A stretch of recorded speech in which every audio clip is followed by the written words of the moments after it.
मन खुश भी है। कहते हैं कि नए कमरों में चीज़ें पुरानी कौन रखता है। नए कमरों में पुरानी चीज़ें कौन रखता है। नए कमरों में चीज़ें पुरानी कौन रखता है। परिंदों के लिए कुंडों में पानी कौन रखता है। ये तो है जो संभाले थे हमारे बड़े बुजुर्ग विद्वान संस्कारों की मीनारों को, वरना बुजुर्ग विद्वानों की निशानी को सलीके से कौन रखता है। निश्चित जिनको हमने सन 86 से देखा,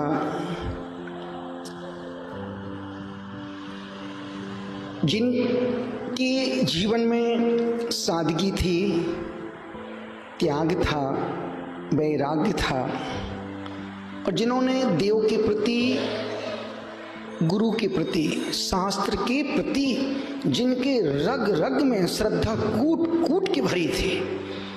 हमने हजारों विद्वानों को देखा होगा, सैकड़ों सैकड़ों व्रतियों को देखा होगा, पर उन जैसा विद्वान पूरे देश में आज तक नहीं हुआ। जिन्होंने पूरा जीवन बाल ब्रह्मचारी होकर के कुछ समय, कुछ वर्षों तक 2 प्रतिमाओं का पालन किया, फिर 7 प्रतिमा को आचार संत शिरोमणि से धारण किया, स्नेह स्नेह व्रतों को बढ़ाते रहे और वो जीवन जीते रहे। जिनकी सादगी, जिन्होंने अपने 2 कपड़ों में भी सबसे ज्यादा अहिंसा का पालन किया। जब हम लोग 2001 में तीर्थराज समय शिखर की पहली बार वंदना करने के लिए गए थे और 27 दिन जब पहाड़ पर चौपड़ कुंड पर रुके थे, उस समय वो विद्वान वहीं पर थे। उनको हम लोग रोज देखते थे। एक छोटे से डिब्बे में 2 लीटर का उनका कैन रहता था। उसी डिब्बे में से 2 गिलास पानी से नहा लेना, उसी पानी से अपनी धोती दुपट्ट निचोड़ देना, सुखा देना और पानी को वहीं पर सुखा देना। इतना विवेकवान विद्वान, इतना समर्पित विद्वान, इतना समझदार विद्वान इस सदी में मैं सोचता हूं कि ऐसा विद्वान दूसरा अभी तक तो नहीं हुआ है, आगे का मुझे पता नहीं। और बाकी में उनकी 90 दिन से नियम संलेखना चल रही थी। आज 46वां दिन था, अष्टमी का दिन, मध्याह्न 1-1:30-2 बजे 46वें दिन नियम संलेखना के साथ उन्होंने अपनी क्षमता भाव पूर्वक संपूर्ण त्याग करके अंतिम मरण को प्राप्त किया। पंडित रतनलाल जी शास्त्री, इंदौर, जिनकी शरीर की स्थिति रोज रोज डाउन हो रही थी, 90 वर्ष के थे, जिन्होंने, जिस विद्वान ने अनेक व्रतियों को, व्रती बहनों को, महाव्रतियों को, साध्वियों को खूब पढ़ाया, खूब समझाया, खूब जितना उनके पास ज्ञान था, यदि कोई लेने वाला हो तो उनसे अथाह ले सकता था। और साधुओं ने लिया, ब्रह्मचारी त्यागी व्रतियों ने लिया, खूब लिया और उन्होंने दिल खोल के दिया। पंडित जी, मुझे पर सन 86 में जब हम घर से आए थे, 2 महीने हम लोग शीश महल में रुके थे, सर सेठ हुकुमचंद जी की उस कांच महल में। और सोचो, सर सेठ हुकुमचंद जी ने पंडित जी को अपने स्वाध्याय के लिए उनको गोद लिया था कि पंडित जी, आपको जिंदगी भर यहीं रहना है, यहीं संयम का पालन करना है, यहीं भगवान की भक्ति करना है, और जो साधु सन्यासी आए उनकी सेवा करना है और खुद के आत्मा का कल्याण। सर सेठ हुकुमचंद ने उनको अपने स्वाध्याय के लिए रखा था।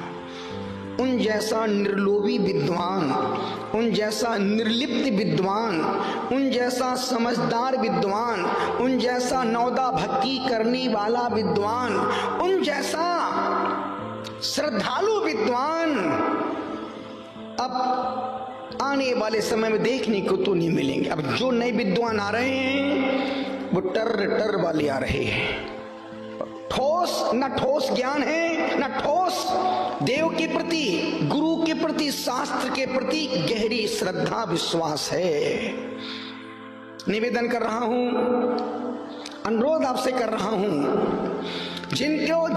जिनके पास वर्तमान योग, जैसे हमारे नवपद्म सागर जी महाराज सब वर्तमान योग कूट कूट के भरा, किसी भी तीर्थंकर का कितने भाव पूछ लो उनसे। जैसे अभी महाराज सब सुना रहे थे आदिनाथ के, बरसों बरसों से सब पूरा उस ऊपर की स्टोरी में लोड है। एक नियम व्रत पकड़ा देने में पीएचडी होल्डर हैं, तो वो प्रथमान योग की गाथाओं को, प्रथमान योग के उदाहरणों को, उनके पुराने भावों को बताने में इनका कोई मुकाबला नहीं है। उनको प्रथमान योग, करनानी योग, चरनानी योग का अच्छा ज्ञान था। यदि किसी को भूगोल पढ़ना है, ऐसे उदाहरण से हम लोगों ने सन 86 में जैन सिद्धांत प्रवेश का, छह ढाला, तत्वार सूत्र, अनेक ग्रंथों का गुरुदेव के साथ में पंडित रतनलाल जी शास्त्री से स्वाध्याय करते थे। 2 बजे बैठते थे, 2.5 घंटे पंडित जी पढ़ाते थे। फिर रात में एक क्लास अलग से हम लोगों की ब्रह्मचारी बहनों और भाइयों की लेते थे। जब भी उनके पास जाते थे, सिर्फ इसके अलावा दूसरी कोई चर्चा नहीं करते थे। आज उन्होंने जो 90 वर्षों तक संयम का पालन किया, गुरु की आराधना की, गुरु की भक्ति की, शास्त्र की सेवा की, व्रतियों को पढ़ा करके ज्ञान दिया, साध्वियों को, महाव्रतियों को जो उन्होंने अपने ज्ञान से उनको प्रभावित, प्रकाशित किया है, आज हमारे देश का एक ऐसा सूर्य अस्त हो गया है। पुराने विद्वानों में बोई थे, पूरा मालवा शोक में डूबा हुआ है। मैं पंडित रतनलाल जी के प्रति अपनी भावांजलि, श्रद्धांजलि, हृदयांजलि अर्पित समर्पित करता हूं और परमात्मा से प्रार्थना करता हूं कि वो जहां पर भी हैं वहां पर अपने जीवन के, यहाँ के संस्कारों को वहां पर स्मरण में लाते हुए उन गुरुओं का समागम करें, वहां की यात्रा करें जहां का वर्णन आप यहाँ मध्यलोक, भरत क्षेत्र के मध्यलोक में बैठ करके करते थे। मैं उनके प्रति खूब खूब सहानुभूति देता हूँ, खूब खूब श्रद्धांजलि, भावांजलि अर्पित समर्पित करता हूँ। बोलो अरिहंत परमात्मा की, भगवान आदिनाथ स्वामी की, पदम प्रभु भगवान की, अंकलिकर आदि सागर जी महाराज की, चारित्र चक्रवर्ती श्री शांति सागर जी महाराज की, तपस्वी सम्राट श्री सन्मति सागर जी महाराज की, गुरुवर श्री पुष्पदंत सागर जी महाराज की।